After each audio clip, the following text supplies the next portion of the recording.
There's a type of cold that has nothing to do with temperature. It's the cold that settles in your chest when you realize you've lost everything in a second.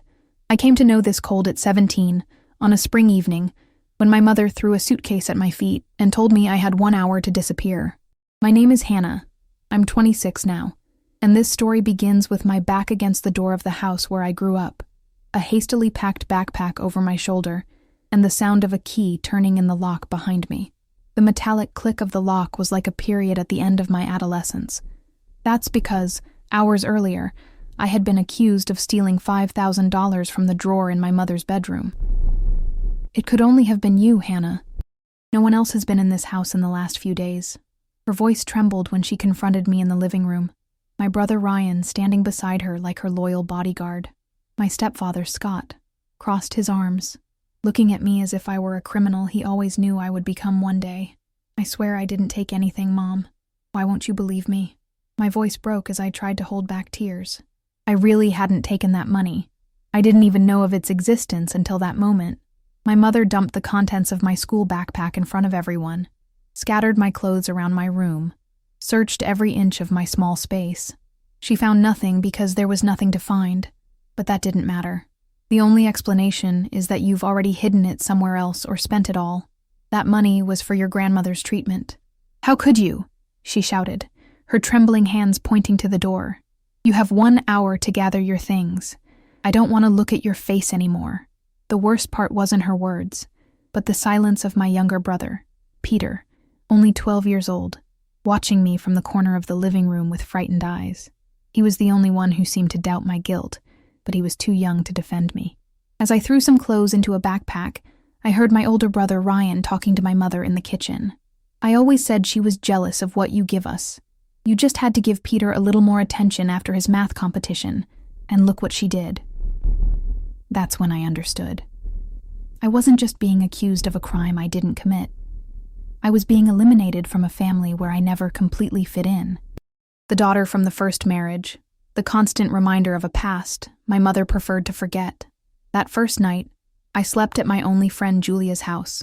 Her parents allowed me to stay for a week, no longer than that.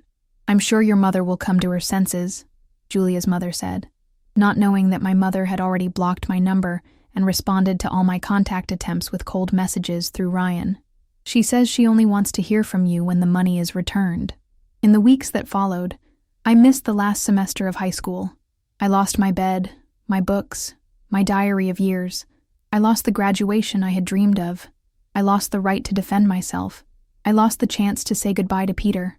In one night, I became homeless, familyless, and worst of all, a thief in the eyes of everyone who knew me. I slept in temporary shelters, worked as a waitress to survive, and every night cried silently, hugging the borrowed pillow. Not for the roof I had lost, but for the injustice I carried like an invisible weight on my back. Winter came, and with it, a cold even deeper than that spring night. A cold of absence, of abandonment, of stolen innocence. What hurt the most wasn't the days with an empty stomach or the nights of insecurity. It was remembering my mother's gaze. There was no doubt in it, not a spark of trust. After 17 years of being her daughter, one accusation was enough for everything to crumble. As if the bond between us was as fragile as wet paper. 3 months later, I got a better job at a diner and rented a tiny room in the back of an elderly woman's house. It was there, sitting on the edge of a bed that wasn't mine, that I made the decision. I would survive. Not just survive, but one day, I would prove my innocence, even if it took years, and it did. But as my grandmother used to say, before she passed, truth is like water, Hannah. No matter how small the crack, it always finds a way to come to the surface. I just didn't imagine that when it happened, I would be the one with the power to decide the fate of those who condemned me without proof. The first thing you learn when you're unjustly thrown out of your home is that time passes differently for those who carry silent pain. While for my family life continued normally, birthdays, Christmases, graduations, for me, each day was divided between surviving and trying not to crumble under the weight of injustice. In the first months after I left, I tried to make contact several times. I left letters in the mailbox of my old house. I sent messages to Peter's cell phone through mutual friends. I even waited across the street at his school exit just to see him for a few minutes. She said it's better if you don't talk to me anymore, Peter whispered during our brief encounter, looking nervously over his shoulder, as if he might be caught in the act. Ryan said you stole Grandma's money and that's why she got worse. His 12-year-old eyes were confused, torn between his love for his older brother and the trust he always had in me. Peter, you know I would never do that, I replied, holding his small hands in mine. One day I'll prove it to you all. He nodded, uncertain, before running to the car where Ryan was waiting for him. I saw my older brother staring at me in the rearview mirror, his gaze loaded with contempt that I never fully understood. That was the last time I spoke to Peter for almost 3 years. Meanwhile, I was rebuilding my life brick by brick. I got my high school completion certificate through an equivalency program. I worked 2 jobs, during the day as a receptionist at a dental clinic, and at night in a call center. On weekends, I took a technical course in business administration. Every penny saved was a small victory against the fate they tried to impose on me. My routine was exhausting, but there was a purpose in every sacrifice. Studying was my form of resistance. Working was my declaration of independence. And remembering every day, the injustice I suffered was the fuel that kept me moving when all I wanted to do was give up. There were moments of weakness, of course. Like the night when, after a double shift, I passed by my grandmother's house and saw her being taken away by ambulance. I hid behind a tree, choking back tears with my hands, unable to approach to find out if she was okay, if she would survive. Guilt was eating me up, not for the false accusation, but for not being there, for having become a stranger to my own family. I learned of her passing 2 weeks later, from an obituary in the local newspaper. I couldn't attend the funeral. I couldn't say goodbye. That pain joined the others, forming an armor around my heart. It was during this time that I met Mark, a classmate from my technical course. He was the first to really listen to me, to believe my version without questioning. If they threw you out without concrete evidence, then who really betrayed the family's trust was your mother, not you, he said, as we had coffee after class. With Mark, I learned to trust again, not just in others, but in myself. He was the one who encouraged me to apply for college to study accounting, when I thought academic dreams were no longer for someone like me. You're the most resilient person I know, Hannah. If there's anyone who can turn this game around, it's you. And so, between exhausting journeys of work and study, the years went by. The hurt didn't diminish, but I learned to transform it into something productive. Where once there was despair, now there was determination. Where there was shame, now there was pride in my own steps. At 22, with a degree in accounting and working at a respectable firm, I had finally built a life. Small, simple, but mine. The 1-bedroom apartment I managed to rent became my refuge. There, no one judged me. No one doubted my word. It was during this period that I reconnected with Peter, now 17, the same age I was when everything happened. He sought me out through social media, hesitant, curious. I always knew something was wrong with that whole story. He confessed during our first coffee meeting. His face, now with more defined features, still carried the same sincerity from childhood. But she never mentioned your name again. It's as if you never existed in our house. The pain of that revelation was acute, but not unexpected. Being erased from family memories was just another layer of the rejection I suffered. "And how are Mom and Ryan?" I asked, trying to keep my voice neutral, as if I were asking about distant acquaintances, not the people who were once my entire world. Mom remarried after Scott left. Ryan is living with her and the new husband. He lost his job a few months ago, so he moved back home. I sipped my coffee slowly, processing that information. Life had followed its course for them, while I struggled to rebuild mine from scratch. "What happened to the money?" I finally asked, the question that had been hammering in my head for years. "Those $5,000 I supposedly took." Peter looked away, clearly uncomfortable. "Ryan bought a motorcycle a few months after you left, said he was paying in installments, but he didn't need to finish the sentence." The final piece of the puzzle snapped into place with a painful click. My own brother had stolen the money and framed me, and my mother, so quick to condemn me, never questioned the origin of her favorite son's new motorcycle. That night, after Peter left, I cried for the first time in years. Not for the discovered betrayal. I had already suspected that. But for the confirmation that my own family had chosen to sacrifice me to protect Ryan. What they didn't know was that the meeting with Peter was just the beginning. The truth had finally found a crack to emerge, exactly as my grandmother had predicted. And with it would come the opportunity I had waited for 5 long years, the chance to finally clear my name and get justice, on my own terms. There's a moment in the life of someone who's been wronged when fate finally works in their favor. For me, that moment came on an ordinary Tuesday, when the accounting firm where I worked received a new client, the small company where Ryan had just been hired as administrative manager. Ironies of fate. After 7 years without crossing paths with my brother, now I would be responsible for auditing the accounts of the company he managed. My boss, Diana, called me to her office to present the case. "Hannah, we need someone detail-oriented for this audit. The owner suspects irregularities in the accounts and wants a complete analysis of the last 6 months." She slid the folder to me, and at that moment, I saw the company's name and Ryan's as the financial manager. My heart raced, but I kept my face impassive. "I know the administrative manager," I said with a controlled voice. "He's my brother." Diana raised her eyebrows, surprised. "Could this be a problem? If you prefer, I can assign the case to another accountant." I shook my head slowly. "That won't be necessary. We've kept our distance for years. I can guarantee total impartiality." And so, fate placed Ryan's financial records in my hands. It was as if the universe had finally decided to offer me not just the truth, but also the possibility of justice. For 2 weeks, I immersed myself in the numbers with the precision of a surgeon. Every invoice, every entry, every transfer was examined with professional rigor. And then, I found it. Not just small irregularities, but a systematic pattern of diversions. Small amounts that, added up over months, formed a considerable sum. The method was simple but effective for deceiving an owner who trusted his manager too much. Duplication of payments to suppliers, with the second transfer going to a personal account. Inflated expense reimbursements, ghost purchases, classics of accounting fraud that any competent auditor would identify.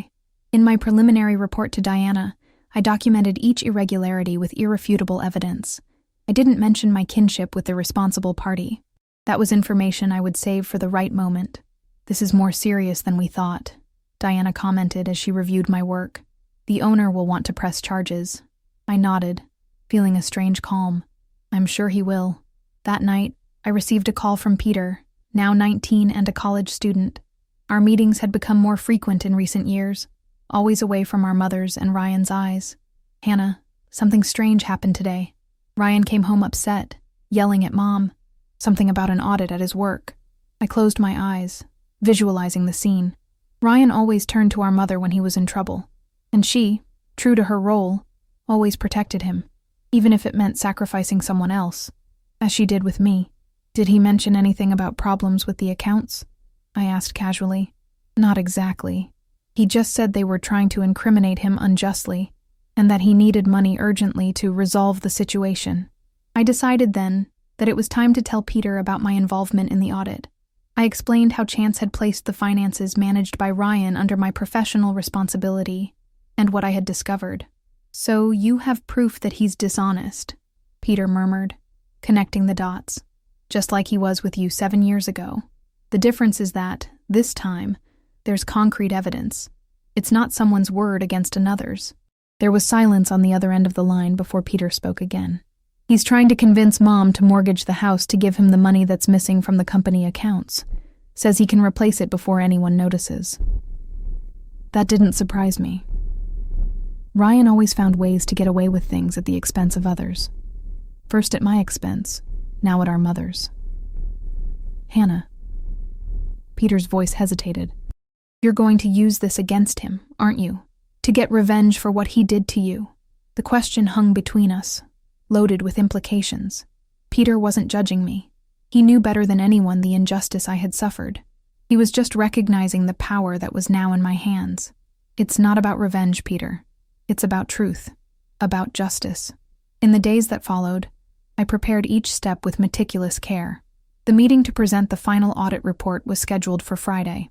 The company owner would be present, as would Diana, myself, and obviously, Ryan. On the eve of the meeting, something unexpected happened. I received a call from my mother, the first in 7 years. "Hannah?" Her voice sounded older, more tired than I remembered. We need to talk. It's urgent. I felt my stomach sink. Peter must have told her about the audit, about my involvement. I'm listening, I replied, keeping my voice firm despite the turmoil of emotions. It's about your brother. He's in trouble, and I heard you have something to do with it. Not even a hello. Not a how are you after all these years. Just Ryan. Always Ryan. I have nothing to do with the problems Ryan created for himself, I replied calmly. I'm just doing my job. He said you're trying to incriminate him, out of revenge, for what happened before. The way she referred to my expulsion, what happened before, as if it were a small family disagreement and not something that destroyed my adolescence, ignited a spark of anger I thought I had overcome. It's curious how now you believe someone can be unjustly incriminated, I commented, unable to hide the bitterness in my voice. Where was this consideration when I swore my innocence? There was a long silence before she spoke again. What do you want, Hannah? Money? Is that it? How much to drop this whole thing? That hit me like a slap. After years without contacting me, without caring if I was alive or dead, she presumed I would be willing to accept a bribe to protect Ryan, as if I were as morally corrupted as he was.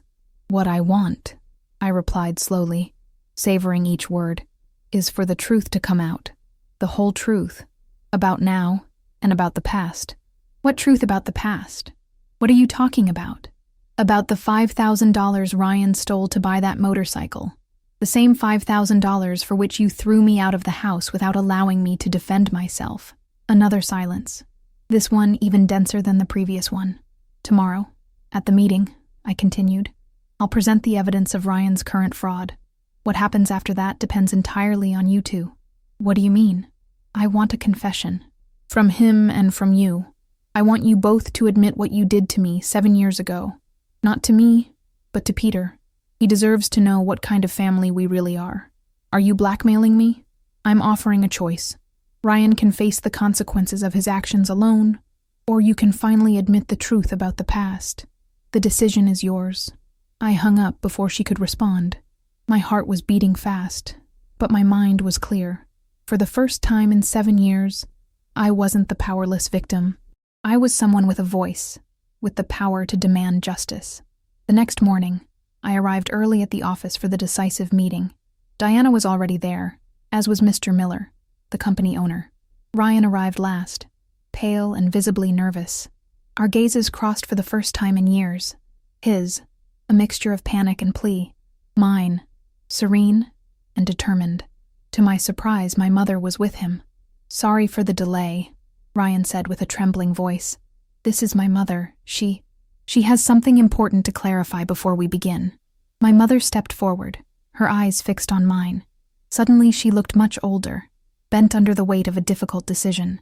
Before you present any report, she began in a low voice, I need to make a confession about my son, about a pattern of behavior that I ignored for far too long. And so, in the meeting room of an accounting firm, in front of strangers, and the son she always protected, my mother finally decided to tell the truth about the $5,000, about the motorcycle, about how she threw me out to protect Ryan. Her confession didn't change the outcome of the audit, nor prevent Ryan from facing the consequences of his current fraud, but it changed something much more important. It restored my dignity, my story, my truth. And when the meeting ended, with Ryan hanging his head and my mother in tears, I left that room not as the rejected daughter, but as someone who had finally regained the right to be heard, to be believed. The truth, like water, had found its way, and with it came not just the justice I had sought for so long, but something even more valuable. Liberation. They say revenge is a dish best served cold. But what I discovered in that meeting room where my mother finally confessed the truth is that true liberation doesn't come from revenge. It comes from the moment when you no longer need it to move forward. The weeks that followed the confession were a whirlwind. Ryan was fired and faced fraud charges. My mother, for the first time in her life, had to deal with the consequences of her partiality. And I, who for so long had lived in the shadow of injustice, could finally walk under the light of restored truth. But life rarely offers clean and perfect endings like in the movies. 3 weeks after the meeting, I received a message from Peter. Mom wants to see you. She's not doing well. I found her sitting alone in the backyard of the house where I grew up. Her shoulders slumped, staring at a distant point. She looked smaller, more fragile than I remembered. Time and guilt had taken their toll. "Hannah," she murmured when she saw me, her voice almost a whisper. "You came." I sat beside her, maintaining a polite distance. The silence between us was heavy with 7 years of unspoken words, of suppressed pain, of late regrets. "Peter said you wanted to see me," I finally said. She nodded, her eyes fixed on her own hands. "I wanted to ask for your forgiveness, though I know I don't deserve it." "Why?" I asked, not to torture her, but because I needed to understand. Why was it so easy to believe I would steal from you? Why was it so easy to throw me onto the street? She took a deep breath, her eyes watering, because it was easier to believe that you, who had always been strong and independent, would survive out there, than to admit that Ryan, who always needed protection, could have done something so terrible. The answer hit me like a painful revelation. My supposed strength had been my sentence, my independence, my condemnation. "So you sacrificed the daughter you believed would survive to protect the son who you knew wouldn't make it." She nodded, tears now flowing freely down her aged face. "I'm not asking you to understand or forgive me. I just wanted you to know that I'll spend the rest of my days regretting the choice I made." I looked at that woman, my mother, my first reference of love, my first deep wound, and realized that forgiveness wasn't something I could offer at that moment. Perhaps I never could, but there was something more important I could do. Free myself from the need for her validation, her remorse, her approval. "I didn't come here to forgive or condemn," I finally said. "I came to close a chapter, to say that, despite everything you did, I built a life I'm proud of, an honest, dignified life, and I did it completely on my own." She raised her eyes to me, a mixture of sadness and admiration in her gaze. "You were always the strongest of us, Hannah, even as a child." "No," I corrected gently. "I wasn't naturally strong. You forced me to be, and perhaps in the end, that was the greatest gift you could have given me, albeit in the most painful way possible." We parted without hugs, without promises of reconciliation. Some bridges, once burned, cannot be rebuilt. But as I left that house, the house that was once my home and then my nightmare, I felt a weight being lifted from my shoulders. Peter was waiting for me on the sidewalk, his eyes questioning. "And now? What happens with us? With our family?" I smiled at him. My younger brother, who was now a young adult, the only one who never doubted me, who kept our connection alive even in the most difficult years. "Now, Peter, we are no longer defined by what happened in the past. We are free to choose what kind of relationship we want to have going forward." 2 weeks later, I received news that Ryan had left town, unable to deal with the consequences of his actions and the public shame. I felt no satisfaction with his misfortune, just a strange sense of closure. The cycle of lies and betrayals had finally been broken. On a sunny Sunday afternoon, I invited Peter to see my apartment, something I had never done before. As we prepared lunch together, he asked me something that caught me off guard. "Did you plan all this, Hannah? Using the audit to expose Ryan and force the truth about the past?" I stopped cutting the vegetables, reflecting on the question. I didn't plan the beginning. Chance placed Ryan's accounts under my responsibility. But yes, when I saw the opportunity to finally bring the truth to light, I seized it with both hands. You could have completely ruined his life, and Mom's too. You could have gone beyond professional exposure, made everything public, destroyed any chance of a fresh start for them. I could have, I agreed, and there were moments, throughout these years, when I dreamed of exactly that, of total, devastating revenge. "What stopped you?" I smiled, putting the last tomato in the salad. I realized that the best revenge wouldn't be to destroy them, but to show that they couldn't destroy me, that despite everything they did, I flourished, and that, in the end, I didn't need to become like them to get justice. Peter nodded, thoughtful. "I think I understand. You wanted the truth, not destruction." "Exactly. Revenge would have been reporting Ryan to the police immediately, using my position to publicly humiliate him, maybe even exposing our mother to all our acquaintances. But I just wanted them to face what they did, mainly for themselves. The recognition of the injustice was more important than any punishment." That afternoon, as we had lunch together like the siblings we truly were, I realized I had achieved something much more precious than revenge. I had recovered my voice, my story, my truth, and somehow, I had also recovered Peter. A week later, I received an envelope in the mail. Inside, a check for $5,000 and a simple note. It doesn't erase the past, but it's a start. Mom. I stared at that paper for long minutes, feeling a whirlwind of emotions. It wasn't the money that mattered. That amount meant nothing compared to what I had achieved on my own. It was the symbolism, the material acknowledgement of the emotional debt. I decided not to cash the check. Instead, I sent it back with a note. Use it to help Ryan start over as long as he seeks professional help. I'm fine without it. That was my last direct contact with her. Not out of anger or resentment, but because I understood that some relationships are like broken vases. Even when glued, the cracks remain visible, too fragile to support the weight of daily life.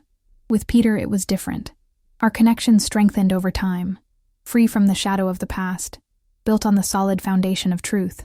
He became a frequent visitor to my home, and I, a counselor and friend in his university journey. As for me, I continued to grow professionally. Diana, impressed with my conduct throughout the audit process, offered me a partnership in the firm 2 years later. You demonstrated not only technical competence, but integrity in a situation where few would have been able to separate the personal from the professional.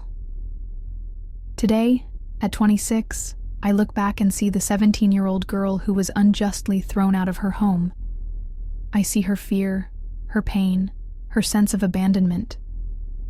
I wish I could hug her and say, "It's going to be okay."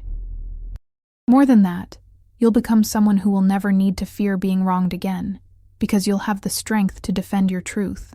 In my most reflective hours, I think about the concept of family. I've learned that family isn't just a matter of blood or shared last names. Family are the people who believe in us when everyone else doubts. They are those who see us completely, with our strengths and weaknesses, and choose to stay. I built my own family over these years.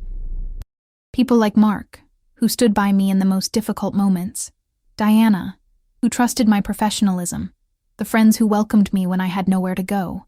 And Peter, the only bridge that remained connecting my present to my past.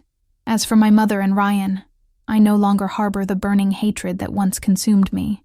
What I feel now is a distant compassion for what could have been and never will be, for the wrong choices they made and the consequences they had to face.